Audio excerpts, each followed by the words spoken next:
Well, hey everybody, it's Kishshana Palmer, your fabulous fundraiser, back with you today for another lesson on what you need to start your nonprofit or grow the nonprofit you already have.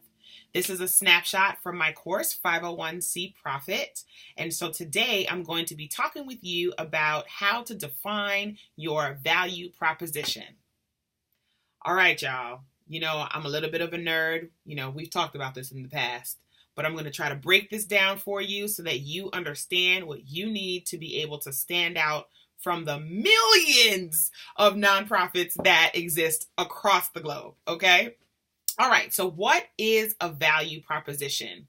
There's lots of really wonky definitions with fancy words, but just to break it down really quickly, your value proposition is the way in which you describe your product, your service, your innovation, what makes you stand out from the rest of anyone else who is doing exactly what you do. So if you were a for-profit business and you had a t-shirt company, your value prop would be about maybe how you delivered your product, the type of product you had, your customer service, your target audience, whatever. So when you're thinking about your nonprofit organization, your value proposition really speaks to how you do the type of work you do in your area of mission. So if you are a, animal focused organization, your value prop could be on the types of animals that you support, the way in which you deliver your services, the location you do it, an innovative process that you use for how you support your animals, etc. So I want to break down for you how you come to your value proposition. All right, grab your pen, get a pad of paper. We're going to dig in. This will be real quick. So first thing first, you have to actually define the problem. Look, now I know you're saying, okay, Kishshana, duh, define the problem, but you would be surprised how many folks I talk to and how many emails I get from folks who are like, I just want to help people, or I don't even know what I want to do, but I want to do something. Those are really noble statements, you guys, but you've got to be able to actually define the problem. So here's how I look at defining a problem. The first thing I think about is the problem actually fixable? So if you're in your community and you see something going on, let's take something, for example, youth violence, and you see that there is a ridiculous amount of youth violence in your greater community, and you want to start an organization that addresses the violence. Is the actual problem fixable? Are you going to be addressing the root problem of the violence? Are you going to be addressing symptoms of violence? How are you going to get at, is that problem actually solvable?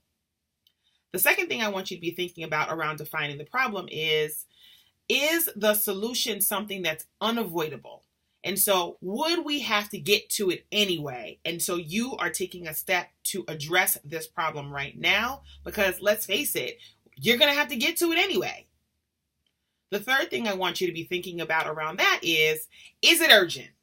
Now, just because you think it's important doesn't mean it's necessarily urgent. And so when thinking about how you want to define your problem, you've got to be thinking about the urgency of the matter. Does it have to be done now? Is change necessary now? And are you an agent of change, and can you galvanize others to be able to do that? The fourth thing that I think about is if your organization actually was fully built and operational, and then it went away, it just disappeared. A big, huge crater appeared in your community. What would be the hole that would suddenly appear? Meaning, what was the solution that you were providing that now when you are gone, all of a sudden there's a huge hole to fill for that problem-solving organization? So if you think about your problem that way, and you think about defining your problem that way, using those 4 questions, that will help you get at beginning to think through your value proposition. So the next thing that you have to think about is evaluating your intervention. Okay, what does that mean? So your intervention is actually how you plan to activate your mission. So if you are running a college access program, for example, your intervention is the mechanism you use to be able to make sure more young people are able to have access to going to college. That could be through tutoring. That could be through sports. That could be through entrepreneurship. That could be through study abroad. That could be through intensive after-school help.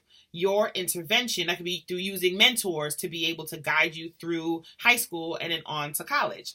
So for that one challenge of college access, I just listed 5 different interventions that could be possible as the way your organization can get young people through high school and to college.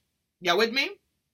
So when thinking about your value proposition, you really want to be thinking about how do you look at your intervention and can you evaluate it? Is it unique and is it compelling? And if it is not unique, are you offering a new innovative approach to how you're looking at the intervention?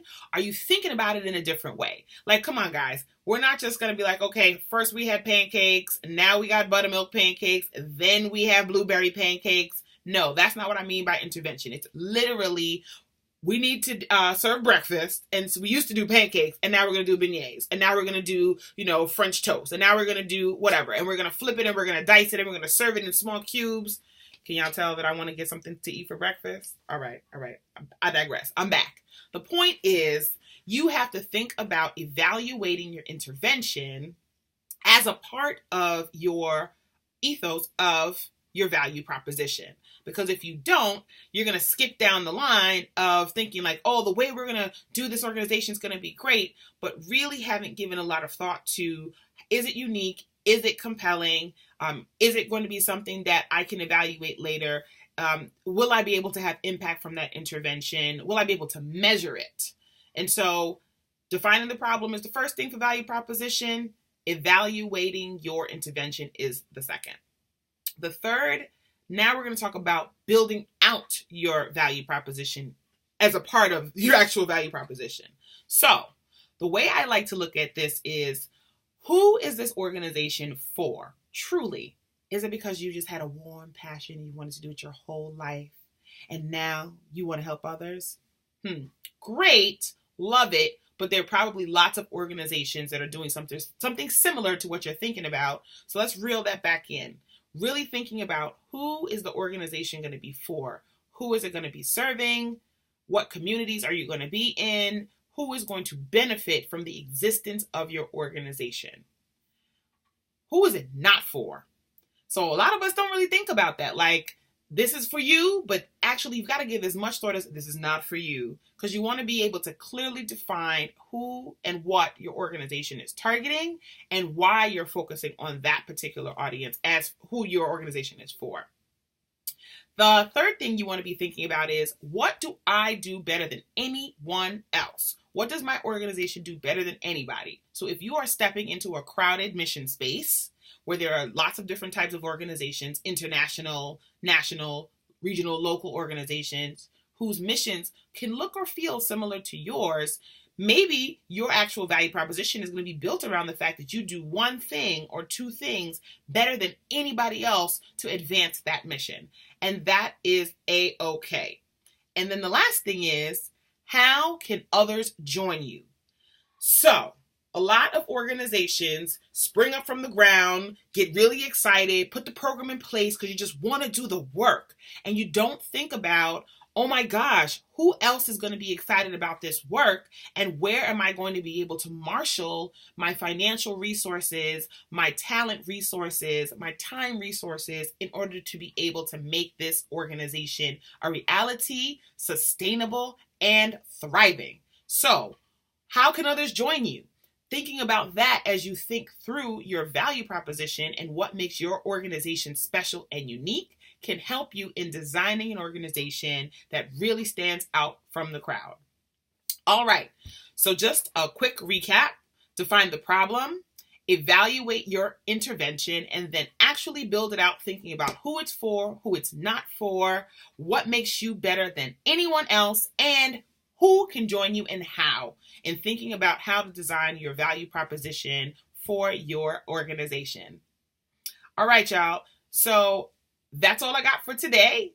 I hope that this quick lesson was really helpful for you. You can learn all about this and really dig into the nitty gritty of building out a value prop and creating a nonprofit that kicks ass by signing up for my course, 501c Profit. And that's the numbers 501c SEE profit.com. You'll get your free social good checklist, which will get you started in all this thinking. And during the course, you'll be able to actually build out a nonprofit you'll be proud of that raises money, that attracts donors, that attracts amazing board members, and that serves the people you want to serve. I'm Kishshana Palmer, your fabulous fundraiser, and it has been so great hanging out with you, and I'll see you again soon. Have a great day, you guys.